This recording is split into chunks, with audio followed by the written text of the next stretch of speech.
Good evening, everybody. Thank you for joining this session tonight. Trust that you are in a comfortable seat and that you are ready for the presentation. This presentation will be on the use of Turnitin at UNISA and how that relates to UNISA's stance regarding plagiarism and the deliverance of originality work. This presentation it reads as for honest students, but it will apply to any student who encounters Turnitin usage within the MyUNISA platform. So without delaying any further, let me first start with why UNISA has Turnitin. So Turnitin Originality is the product that UNISA acquired. It serves originality checking for student work, and it guards against both real and inadvertent plagiarism. We use it to encourage academic integrity so that students can deliver original work. Building originality, building integrity would lend the value to the specific qualifications that are acquired within the institution. An institution that does not have the value of academic integrity holds no meaning for its stakeholders, and that would include you as a student.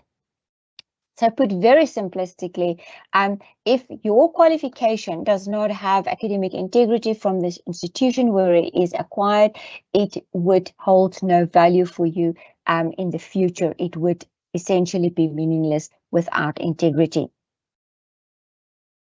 UNISA does not tolerate plagiarism.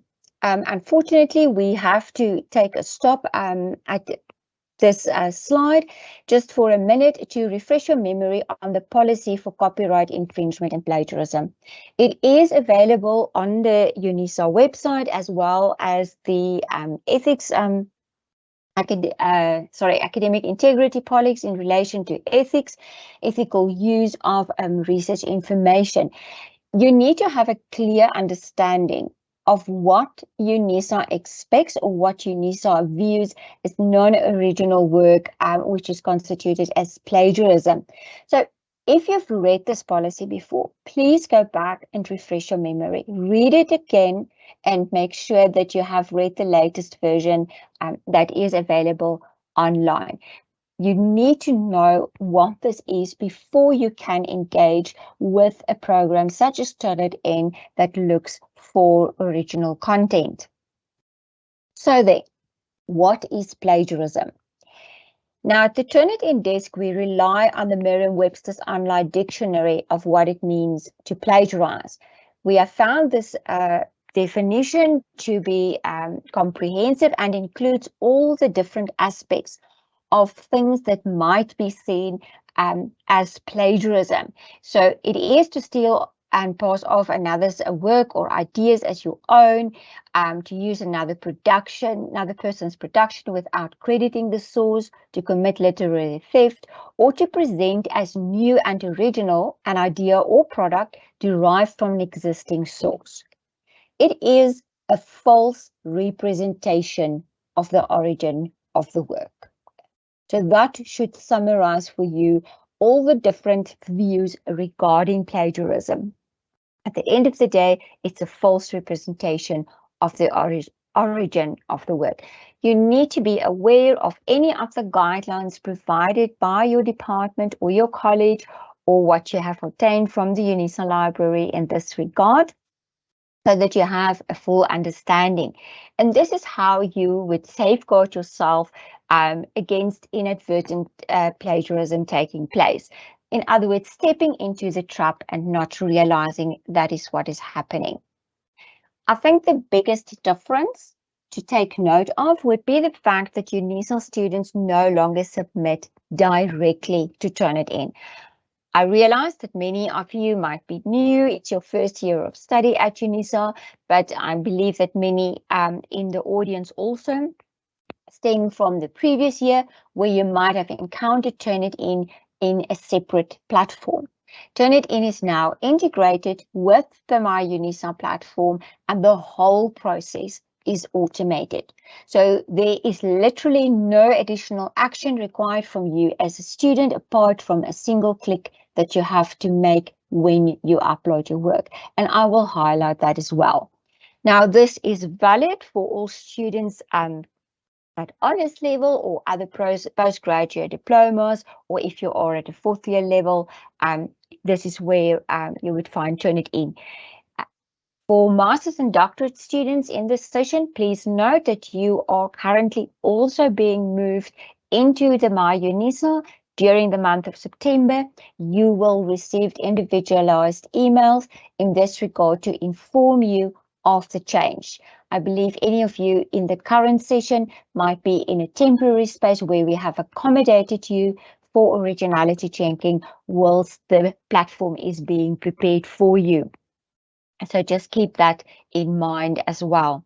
Okay, you do not need to request Turnitin. Okay, so whether you are doing assignments, assessments, or examinations, it's not necessary to request Turnitin. It is already within the My modules, which is the My UNISA platform and the My exams. What I would like to highlight on this slide is the fact that not all assignments and examinations require originality reports. This means that you might have a module code, let's say with 5 assignments, but only 2 of them need Turnitin. So the Turnitin will run once it has been selected by the lecturer for the specific assignments. Let's say assignment 3 and assignment 5 might need Turnitin. So you will see the originality checks for those 2 assignments. Obviously, the other assignments will not have that because it is not applicable to those specific assignments. Just be mindful of that. Then a warning. This is a warning of protection of your work. Okay, it is very, very important that you submit your work yourself only within the formal UNISA submission space. In other words, there where you need your My Life credentials to log in so that you are able to view your modules and your assignments and that you can submit. Do not submit your work in duplicate. It will compromise your originality reports. What do I mean by duplicate? I'm saying any form of duplication of your work. In other words, you are not going to give your assignment to a family member or a friend or a colleague or somebody else to upload on your behalf. Okay? You will only upload your work within the formal UNISA space because that is where we can protect your work. Also, be very, very careful. There are unfortunately many persons out there that they advertise services regarding Turnitin. These people very often use stolen Turnitin licenses and they deliver a fraudulent outcome of the work, or they would promise you, oh, we are going to generate for you a good Turnitin report. There's no such thing as a good report because it is only a reflection of content, which we will discuss later on. So be very careful with your work. It's your authorship. It's what you work for. So it remains your responsibility. And that is where we wish to protect it. So please do not give your work to somebody else, as that is going to compromise you. Now, what needs to be done? Let's say your module code requires that your submission needs to go through Turnitin for argument's sake, assignment 1. Then when you go into My UNISA and you upload the assignment, so the first assignment that you're going to upload that would need Turnitin will give you a little pop-up message. And the pop-up message will tell you that you need to accept the Turnitin EULA. The EULA stands for End User License Agreement. Okay, so now you need to accept it. This is very important. So the End User License Agreement, it is available for you to read it. To summarize the content of this license agreement is the fact that your work remains your own. Okay, so Turnitin in takes no ownership or credit for your work. You remain the author and your intellectual property is protected within the UNISA Turnitin account. That is where it is being safeguarded, okay? Because you do not need to purchase any license whatsoever. This is included with the UNISA requirements, so there's no need to stress about that. Once you've clicked on I accept the Turnitin EULA, you will get a little thank you note to say that there is acknowledgement that you have accepted the EULA, and in future, if you upload another assignment where Turnitin is required, then there would be a note to say you have already accepted the Turnitin EULA. And this is really the only thing that you need to do. You only need to click I accept, and that would then be valid for all subsequent submissions. It is not repeated. You don't have to continuously do this. And what Turnitin will then do is it is going to recognize your authorship, and that is how it will protect your submissions against future possible plagiarism from other people. Okay. So this is what you can expect to see on your screen when you start uploading. And you will see there's a little note here at the bottom of the block where it says awaiting EULA. So that message will appear just as a reminder to say to you, but you do need to accept the Turnitin EULA for that submission. If you do not accept the EULA, it is not going to disclose the report to you. It means that you will forfeit the privilege to view your originality report and to go back to your work and review the content so that you have the opportunity to learn. If you see next to the awaiting EULA, there is a blue encircled question mark. By clicking on that question mark, it will give you a little speech bubble with some more detail on what the message entails. But this speaks for itself. I trust that it awaits this submission, or this was a first upload, so that you need to click I accept the Turnitin EULA. Okay, so moving on to the next slide. Turnitin acceptable files. Please note that Turnitin is a teaching tool. Okay, so it is used in UNISA as a teaching tool to encourage originality. So therefore, we run all-inclusive, comprehensive reports. Okay, so you are going to upload in either Microsoft Word or as a PDF document, but you will not upload a scanned document. Okay, so you cannot upload a scanned document. It must be a saved PDF file which was generated via your Word, your MS Word. The easiest way is to upload in MS Word. You will see on your specific assignment, your lecturer would also specify whether you can upload in MS Word or as a PDF document. What you are going to upload would be your full assignment, and it needs a title page. If you use a template, a cover page, which is provided by your lecturer, that would be perfectly fine. If not, please just make sure that at the beginning of your assignment or the submission that you are making, that you have a block that indicates your name, your full names, your student number, the date, and what you are uploading. This is an extra measure to protect your authorship within the system. So if there's any undue conflict, that would very quickly disclose the details and would confirm that for the person reviewing the originality report. So please make sure that you do have that in there. Then, of course, also your bibliography or your reference list. This is necessary in most cases for all the submissions that you make at a postgraduate level.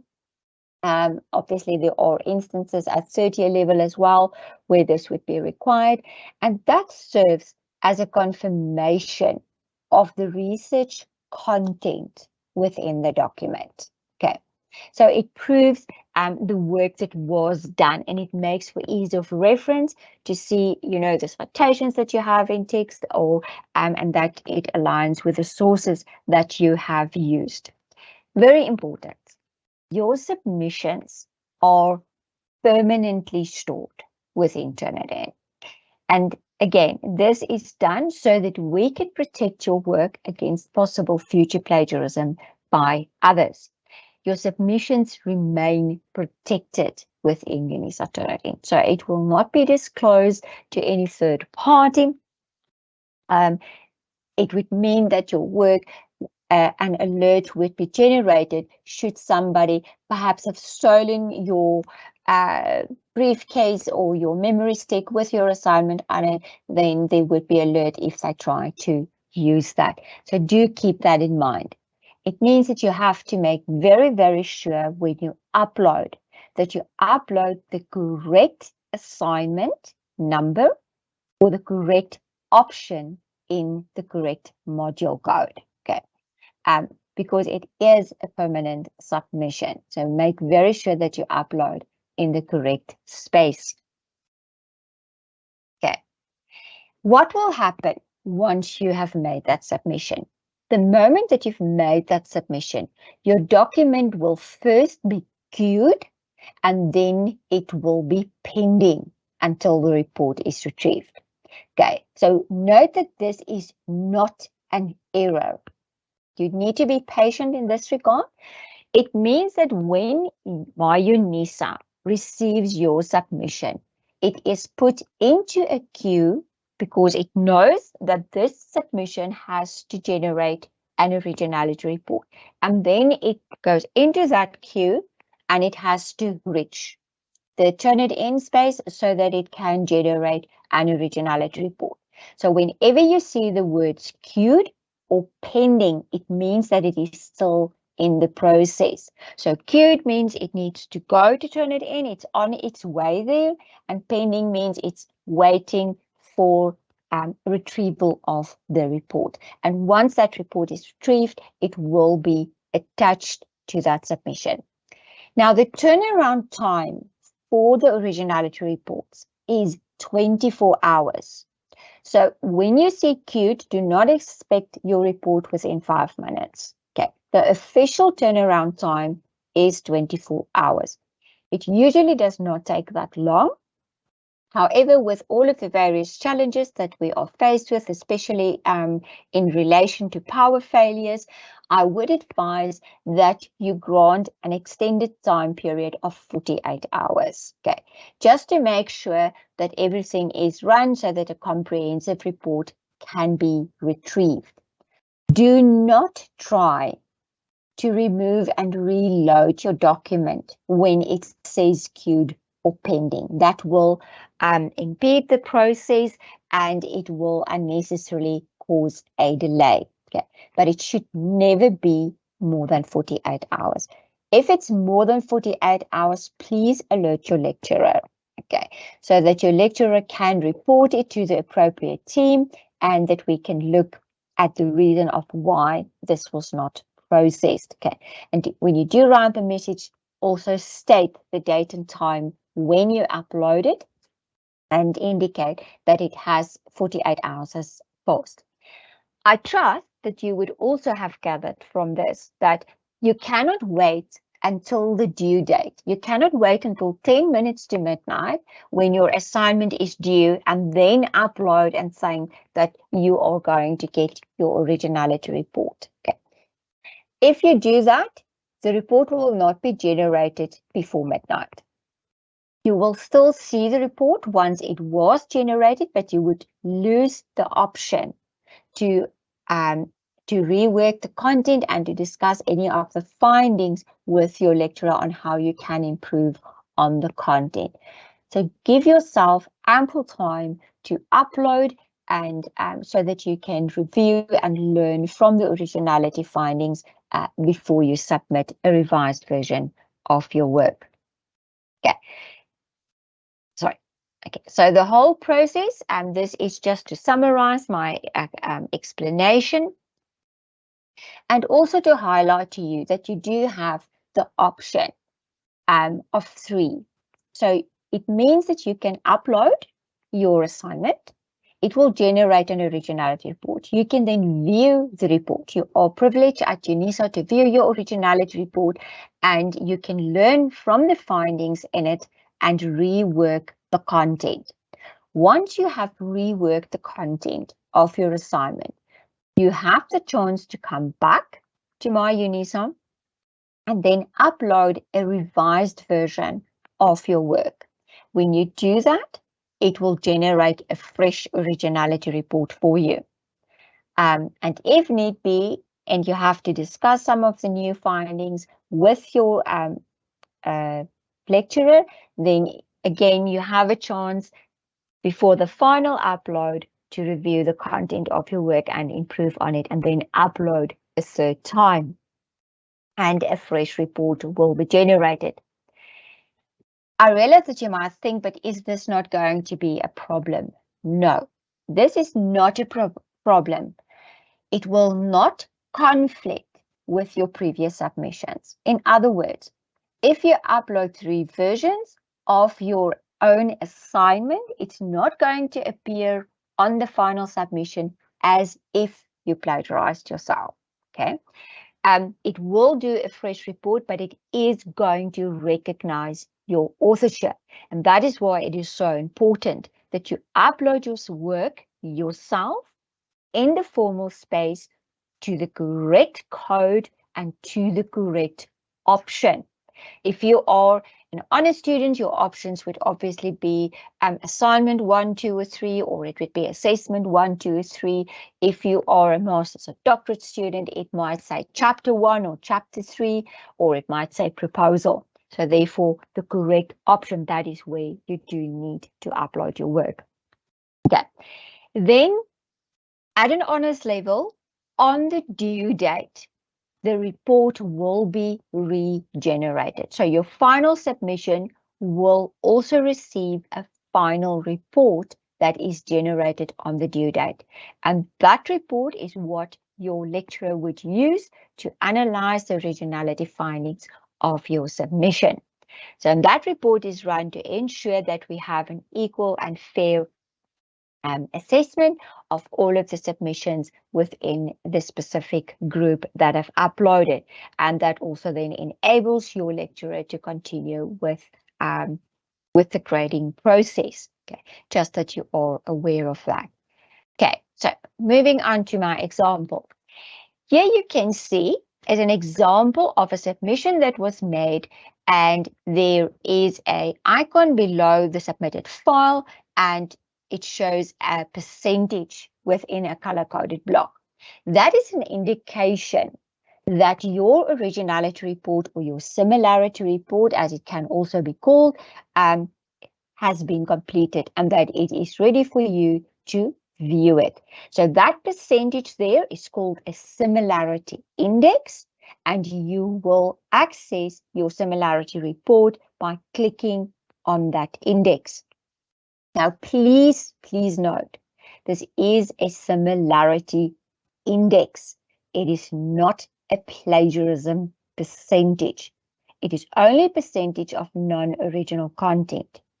Also, the color coding bears no meaning directly on the content of the work. It is a scale against which the percentage finding is posted. What do I mean by that? It means that even if the block is green, it doesn't mean that it is good, or if it is, the block is red, that it is bad. Okay, it is just a color, a scale for the percentage. Okay, the originality report must be analyzed to view the findings in that. No evaluation can be made based on the index alone or on the color coding. Color coding is just there for ease of reference. If it so happens that you do not see the percentage, but you see a message, for instance, this submission stated report unavailable. If I go to the blue circled question mark, click on it, I get my little speech bubble that says a report could not be generated for this submission because this is not an acceptable file. So in this specific instance, this was a scanned document. So you do need to make sure of the requirements for your specific submission. And you have to discuss with your lecturer on what would be acceptable, especially where there is Turnitin used. Otherwise, you miss out on the opportunity of learning from that originality check that is run for your work. And then this example shows you an error. This is the only true error that you might encounter possibly, and it says that your submission was not sent to Turnitin. Okay, so it means that there is something specifically wrong. So Moodle was unable, or the My UNISA site was then unable to send the document to Turnitin to retrieve a report, and therefore you need to contact your My UNISA support desk so that they can review the submission to see why it did not go through to Turnitin. Unfortunately, this is not something that we on the Turnitin side can assist with. We can only assist once the report, the document has been received and the report is generated. So this is the only error that you might encounter when you upload. What has happened with your document when you made your submission? Okay, and it was taken to Turnitin. When your document is taken to Turnitin, it will compare it to an extensive database with millions and millions of other submissions and content in 4 different repositories. The first repository, periodicals, it's actually just a very loose term, but it is a collective for all sorts of publications that are hosted within the database. Then, of course, there is the Internet repository that consists of both current and archived sites. There is the UNISA paper repository of all UNISA student submissions. And then there is an international student paper repository.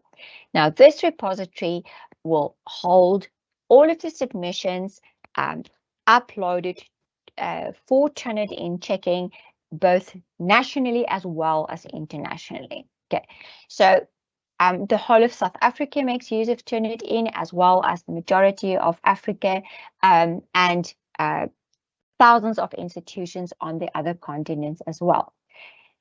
Thereby, you can see that this is an extensive database, hence it takes a bit of time to generate a full report for you to make sure that there is a full report. You can also see that, or should I rather say here, that I continuously refer to an originality report, or I call it a similarity report. It is not a plagiarism report.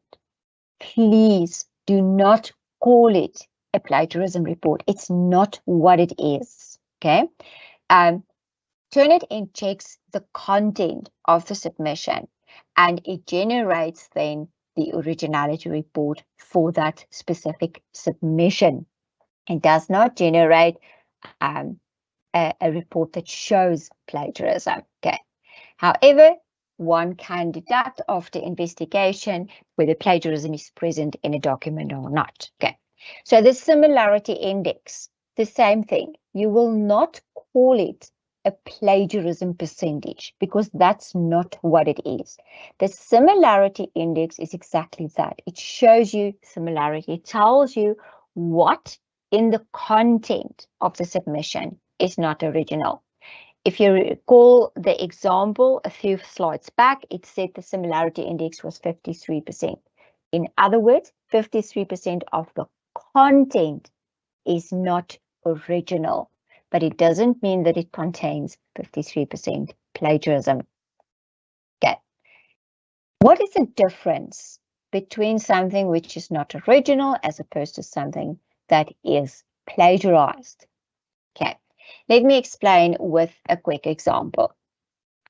Let's say I am a student and I am sitting in a conference and the speaker presents on the topic that I am researching. and the speaker makes a profound statement, which I find most applicable to my own work, and I would like to use that statement. Can I do that? Yes, of course, I may do so. So I can take that statement, I can include it in my own work, and I can quote it. So I can put it in quotation marks, and I acknowledge the speaker, the person who made that specific statement. So I give credit where on the source that I have used for that. Okay. What will happen if my document now goes through Turnitin? Turnitin will run a similarity check on the content of my work, and it will highlight that specific sentence because it is not original to me as the author of the document. Of course, that is true. It's not my own statement. I used the statement from another person. But did I plagiarize? No, I did not. Remember, I quoted and I gave the necessary credit to the person who made the statement. Okay. What if I used that statement in my own work without quoting and without giving any acknowledgement to the person who made the original statement? So I just include the sentence into my own work. What will happen now if it goes through Turnitin?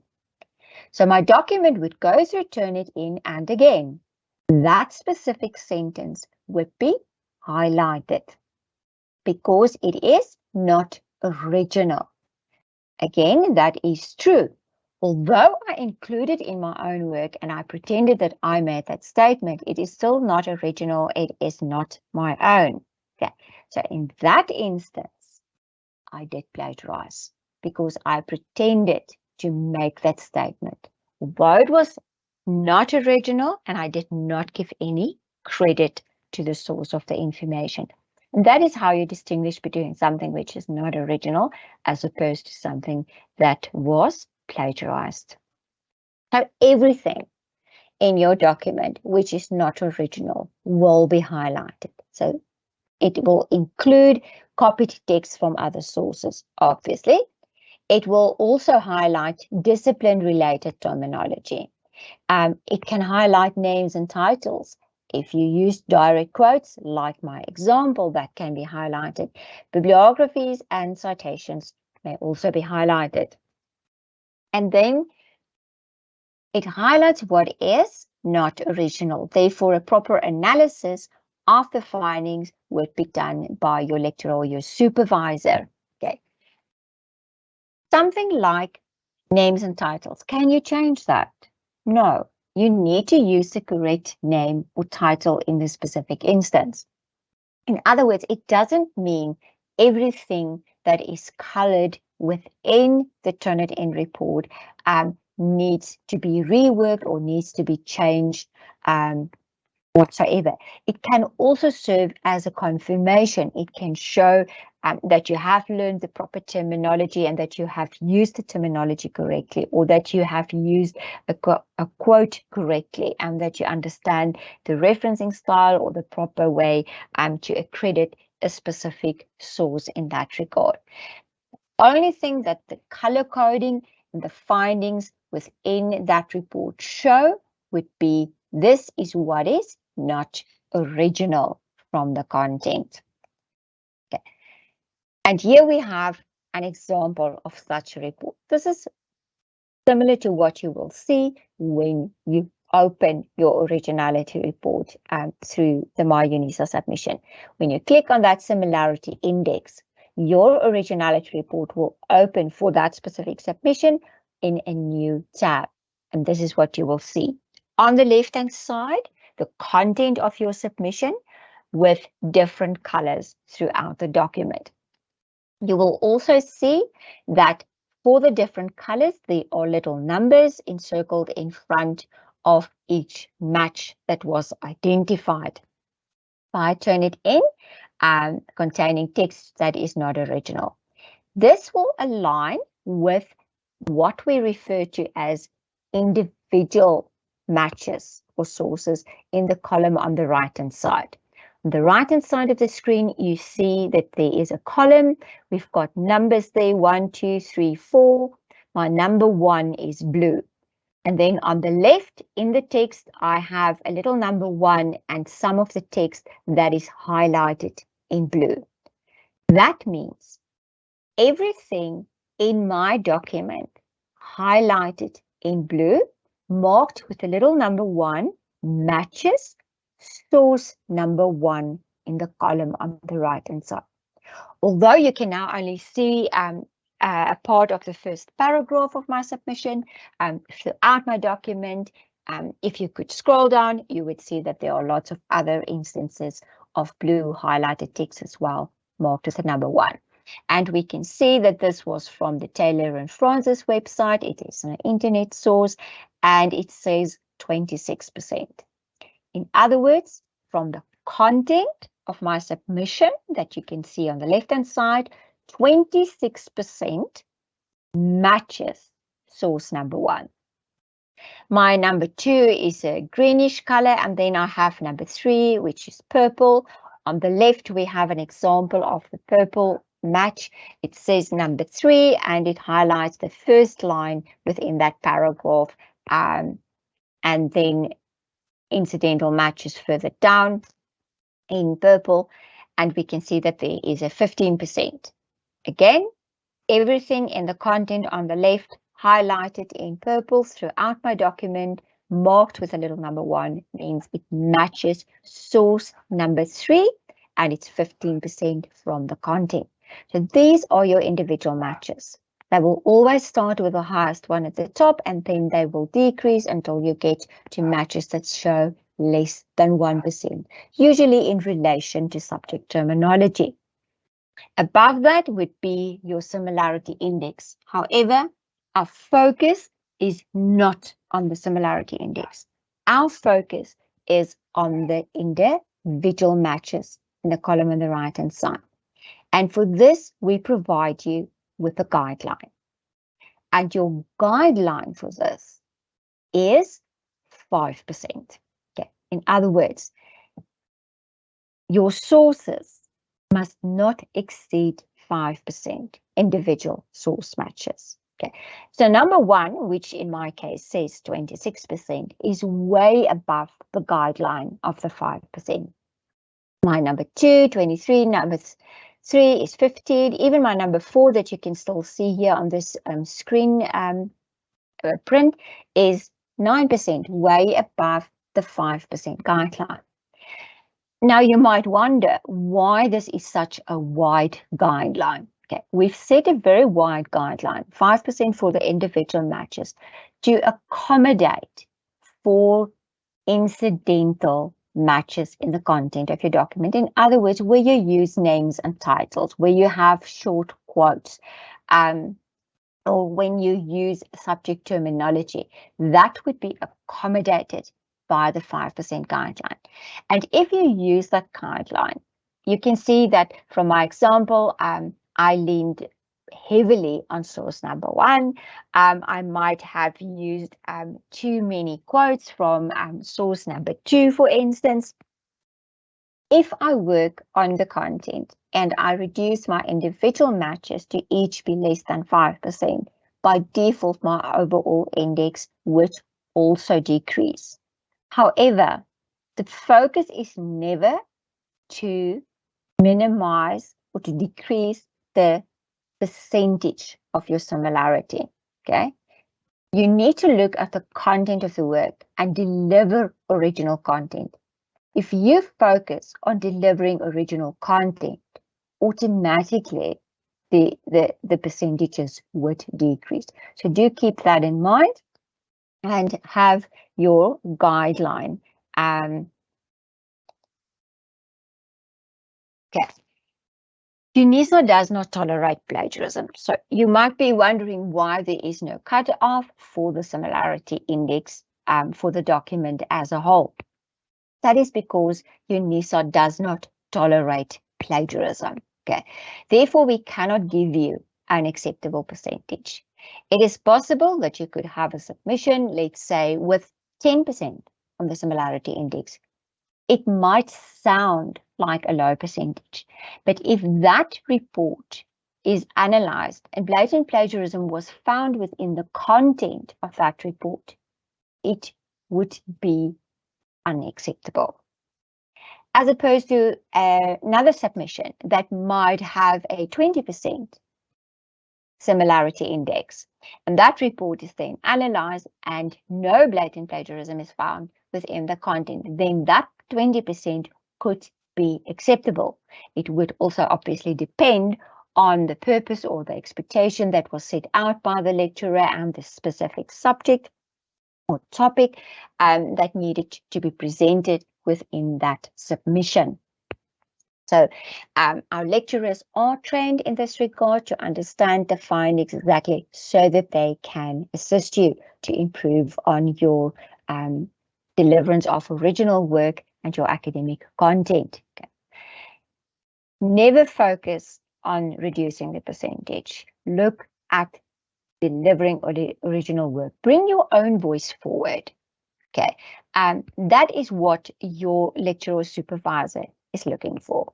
Don't just repeat what is already in the field. Okay, your lecturer can also go to the internet. Your lecturer can also go to the library to source information. But they are looking for your understanding, your interpretation and synthesis of the information that you consulted to deliver or to include within that specific submission. Paraphrase, use your own words, and use quotes sparingly. Okay, don't think quotes by quoting everything that would be a solution. You can very easily overutilize the source by quoting, and overutilization of one source is actually also seen as plagiarism. So just be mindful in that regard, and when in doubt, cite your sources. Remember, an individual match needs to be below 5%, and that will also accommodate common terminology that you use and names and titles, etc., that come up within your submission. Your originality report interpretation must be done by your lecturer or your supervisor, because it is not necessary to rework every single highlighted portion of text within the content. That is really not necessary. So you can ask your lecturer or supervisor under which conditions a certain percentage of matching text may be allowed. For instance, when you use a specific definition, and if that was a requirement for your assignment, then that might be acceptable. But in this regard, you have to liaise with your lecturer. For content support, you can contact your personal librarian. Please make sure that you know who the librarian is that you need to contact, because they can really help you. They can guide you, they can direct you to the LibGuides where you can source information on research ethics, integrity, the proper referencing styles, etc. You also have the option to go to plagiarism.org. They have nice short articles on how to prevent plagiarism when you are writing, not to fall into that trap. It's very easy, especially when you are a developing researcher and you're starting out within the field. You might not realize that the way in which you are using the information source, that can be seen as plagiarism. So just bear in mind that this is an international site. There might be specific details required by UNISA or your specific department in this regard as well, that you need to read in conjunction with any of the information that you retrieve from the sites. And then, of course, for any technical support, you need to contact the My UNISA support desk. For your My Life email, you will contact My Life Help. So your email must be active. That is the communication method of the institution, and any information or news that needs to be forwarded to you, especially in an individual case, that will go to your My Life email address. This is a special note for any of the master's or doctorate students attending this session. Please note, we will communicate only via your My Life email address. Any other post in relation to Turnitin, if you are an honor student, that would be posted by your lecturer. We will also provide a list of frequently asked questions that you can consult in relation to Turnitin submissions. And then lastly, email requirements. When you write an email to any desk or person within UNISA, please use your My Life email account. Don't write to us from your work email or your private email and say, my UNISA email is this. Use your My Life UNISA email to write the email. And then when you type in the address to the desk that you want to consult, is type in the full address. Don't just type My Life Help. Type in My Life at unisa.ac.za in full. Always include your student number in the subject line. Add the module code as applicable and the assignment number that is relevant. It really just makes for ease for the person receiving that email on the desk to direct your query quicker and faster to the specific person that has to address that. Include a nice description of your query. Just don't write there help. And then we don't know what it is exactly that you need help with. Okay. When possible, add a screen print. Especially when you have a message from on your Turnitin report, for example. Click on that question mark so that you can view the message and then you make the screen print. This will also assist your lecturer and it will help them to quickly identify if there is something specific that they need to address. It will help them to know that they can put on a note, for instance, on the My UNISA, just to give you a bit of more information, and sign your emails with a full name, first and last names. You can imagine in an institution such as UNISA, where we have around 400,000 students, that we have many students with the same first names and last names. Having a full signature at the end of your email just makes it's so much better to ensure that we are communicating with the correct person, especially when Turnitin is involved, because your Turnitin reports are confidential. They are secured within your specific profile. So we have to make sure that we are communicating with the correct person, and therefore your My Life email also serves as additional verification in that regard. This has now brought me to the end of the slide presentation. I thank you very much for your patience in listening here too. I believe I am able now to take a few questions. My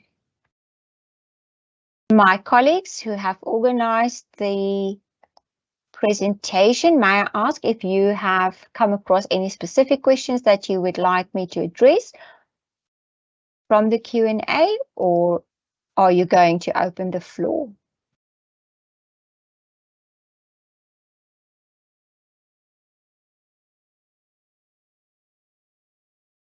We haven't received any questions from the Q&A yet, Erica. I think if you can just give them a few minutes. All right, we can do that.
Colleagues, I still do not see any questions. So I trust that all questions have been answered through the presentation, or hopefully everybody's not too overwhelmed by the information. What I will do is I will forward you the copy of the presentation that you can distribute to the attendees, as well as the list of frequently asked questions that you can also send to them. So when they do encounter something online, that they can consult the FAQ list. Any other questions you can then further direct to our office if necessary. I see there's someone that says it's got a quick question.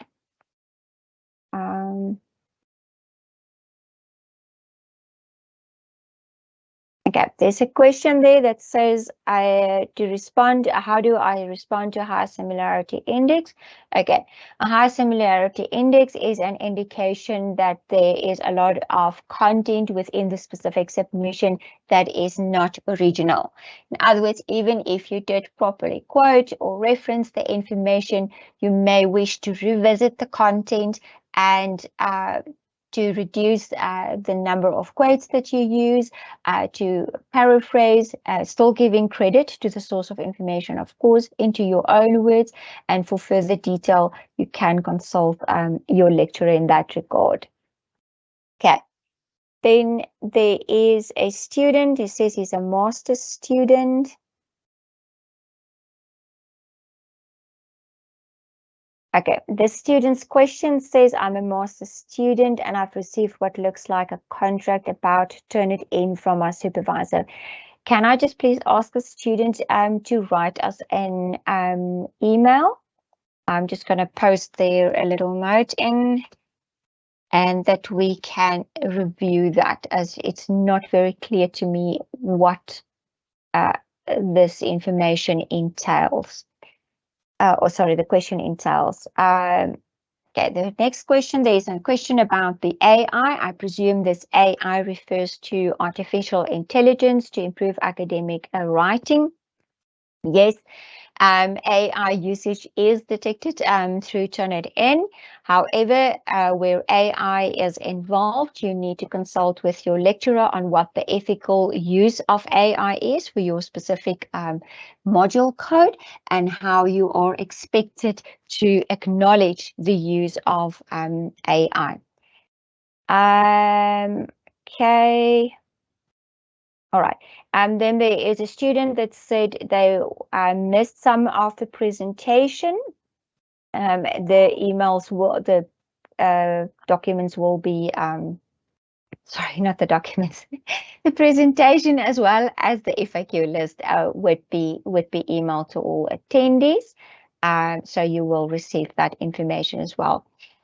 One other question that I did not see here, that I usually get during these presentations, is that students worry if the bibliography or reference is included, if that would increase the overall index. No, it doesn't. Okay.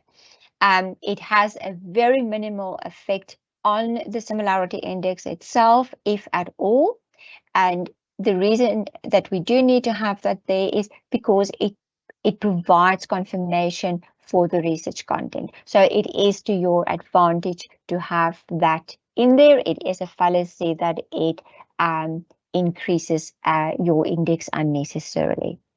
Thank you for allowing me just to add that.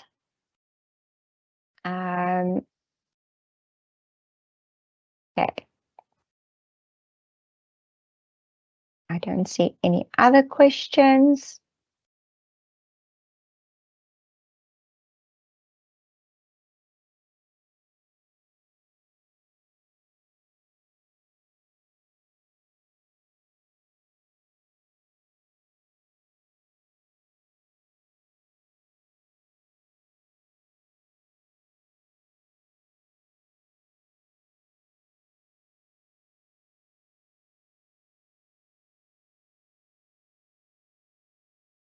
Colleagues, I think if there are no further questions, we can bring this presentation to an end. If any of the students would like to revisit presentations, the College of Graduate Studies also hosts regular sessions on Turnitin, where the recordings are available on the YouTube space. They just need to ensure that if they do wish to visit any of those recordings, that they will check if it's an honors student, that they attend the honors session, or if it is a master's or doctorate student, that they attend the applicable or to review the applicable recording in that regard. If there's nothing else that you would like me to address, then I thank you again for inviting Turnitin into this space and making all of the arrangements so that we can give information to our students.